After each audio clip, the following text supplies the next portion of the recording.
I've got a few beauties right here on the table. That Jack JW coming to you. We are coming to you in full high definition 1080p. So turn it up on that YouTube channel. Make sure you're all the way up on the high definition button there right here on the bottom of your screen. Because we've got the Model 29 out here on the table, full high definition, and we are going to be talking about it. And my love and romance with this gun and Dirty Harry, because that's what it's all about. You can't help but think about Dirty Harry when you see one of these things. So I've got a couple of different variations in barrel lengths here, and also in finish. You know, so you got 3, 6, and 8. Wait a minute, where's all the in between? No, Dirty Harry. I've been into Dirty Harry since I first saw that movie with my father. And I just wanted this gun so bad. This is the actual Dirty Harry gun, which would be like the variation that he had with the 6-inch barrel.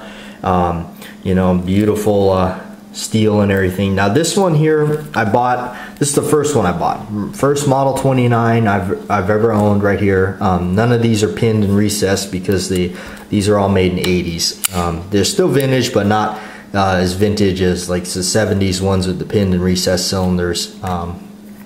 But anyway, either way, I love them. This one was the first one I bought. Bought it off of Gunbroker, and had to have it. And I got a really good price on it, and it came from a pawn shop in Arkansas. The fellow there had it, and it had a few scars on it and things like that. It's a little, you know, it's got a little wear and rust on it, or it had. I had since then cleaned it up a lot, and also I redid the lockup on this gun because it was a little worn out from the previous owners, and so I replaced the stop hand and the spring in it, and so now she locks up pretty tight, and I don't shoot magnums out of it. Anyway, that's another thing I was going to talk about, is shooting magnums out of it. It's not that it's going to destroy the gun. Over time, it certainly will. It will destroy it. You'll get loose. When I first got this gun, you could actually shake it and you could hear the cylinder rocking back and forth from just being worn out. So I went ahead and redid the internals on this one and got it back up to snuff. Got some beautiful original grips on it that I purchased later. So, and it still has its original orange insert front sight, and you can see Smith & Wesson. And those beautiful grips on there. Those are the vintage grips with the thumb divot instead of the C cutout that you mostly see. The thumb divot, from what I understand, was set these grips are a little more older, and I like the way that it makes the gun look. And actually, me being the kind of picky person I am, yeah, most of the Dirty Harry films, that's what he's got, is the one with this divot on it. In fact, you get a pretty good close-up on it in Magnum Force when the screen just opens up with him holding the gun there. I think I actually posted a picture of that, me doing the same thing on my Google Plus page. So, all right, got that one first, and then I started to get a little bit obsessive with the 8 3/8 length barrel. This one's in damn near perfect condition. Since I've owned it, I've never shot a Magnum round out of it. And this one is kind of turned into a safe queen, but when I first got it, man, I shot this thing a lot. I would just take it out and shoot it and shoot it and shoot it. Found it on Gunbroker again. So this one is extremely, all the lockups on it's perfect. Everything, the bluing is perfect. There is not a blemish on this gun. There is a slight turn ring happening, which is going to happen with all revolvers. Shows up more on the blued guns because that's just a natural inherent thing about the revolvers, because what that's caused by is every time the cylinder rotates, it's the a stop hand right there, dragging on, just, you know, from going and working. So you can tell these are vintage. There's no key lock. The firing pin is mounted on a hammer. It's the you know, the forged parts versus the MIM parts, and some people have a big problem with the MIM parts and they only want the older stuff. But you know, there's good and bad things about that. You can look at it as you know, they now know how to revamp and harden the steel better and do a lot of stuff better. And you know, the machine injected molded parts are obviously good if they're using it. But anyway, these grips are aftermarket for this gun. These I got off of eBay, and they are really nice. Had to have them because they have the big diamond in the middle. Had a nice slick blonde streak going down that side of it, and just the beautiful character in the wood. Just absolutely beautiful. They're not made by Smith & Wesson. They are outsourced by somebody else that actually put in the logo and everything on them.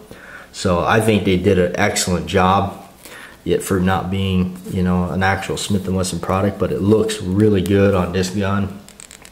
And this gun here, I had to have it because of the barrel length, and the movie Taxi Driver. This is what he winds up getting in that movie, if you've ever seen it, with Robert De Niro. Anyway, so a little bit about the Model 29. You know, Elmer Keith is responsible. He's a big one for he's really responsible for why we have the Model 29. Of course, when it came out, it wasn't called the Model 29. It had different variations. It was 1955 is when it kind of gave birth, and the first one was shipped off to Elmer Keith. Elmer Keith was an avid hunter or writer, and he was cranking up loads, you know, in his 44 Special that was comparable to 44 Magnum. I don't know if he actually blew any guns up or not, but some of you that may not know what the difference is, the 44 Special came first, and the 44 Special is basically comparable to a 45 ACP. And I think, if I remember right, it replaced some round. Don't know right offhand. But here's the 44 Magnum, and they lengthened the case, you can see. And the reason they did that was because they didn't want somebody to take their old 44 Specials, load up these new hot rounds, and blow their gun up. So they lengthened the cartridge. So if you have a 44 Special, I used to have one. It was a Taurus ultralight. There was a 44 Special. Would not chamber 44 Magnum because of the length. You know, so it was a designated 44 Special. With this, you have the ability to shoot both. I don't. I did in the beginning. I shot out of this gun. Actually, I shot a few boxes of Magnums, and just realized at the range it was not really something I needed to do. Feel the recoil and everything, and then, you know, I'm a real stickler. I'm real just fussy about the lockup on my revolvers. I'm a huge revolver person, as you guys know on the channel, and I'm just a real stickler about that cylinder being nice and tight and everything locking up nice and tight. So I choose to shoot the Specials. They're light, and the cool thing is you got this gun that's built to handle the pressures of 44 Magnum, and you're firing basically a lighter round out of it. And if I need to, I can crank this up just a little bit more and have a stouter load, and they'll be just fine. And that's kind of what I just do. I really don't load up Magnums anymore. I did at one time when I first got it, like I said, but I don't anymore. And you got this one here, which is a 629. And all this is this is a Model 29. It's stainless steel. It's not nickel. It looks nickel, but it's not nickel. It's just stainless steel. It's highly polished. It's a talo edition, so they dressed it up a little bit more. They gave it really nice grips. These grips are beautiful. That's factory. They came with those big, nice finger grooves on them and different kind of scaling, checkering. It is a newer gun. You can tell by the key lock and the frame-mounted firing pin, but I had to have one, and you know, I just wanted this snubby kind of have a thing about snubbies. So, and anyway, this one came about. I had to have it. And this is the first and only, right now, currently, the only brand new Smith & Wesson revolver that I owned. It's not secondhand. I bought this brand new off of a fella. And so this came brand new in a blue box. I did an unboxing video and a full review on it and everything. Almost just dropped this thing on that thing. They are a big gun. It's an end frame, big end frame pistol, you know, revolver. It's, you know, so it's a hefty gun, you know, 6 shots. You know, even this one, you know, it is a 6 shot. If you didn't catch that when I opened it up, it is a 6 shot revolver, and that's a 44 Magnum end frame. It's the same gun as these. Just the things that changed is it is a round butt conversion on the frame where the grips, so that these grips are not going to fit on this unless you had the grips modified for the round butt, and it's a shorter barrel, a lot shorter barrel, definitely compared to this 8 3/8 one. So anyway, I got a couple of speed loaders here. I think I have a few of them.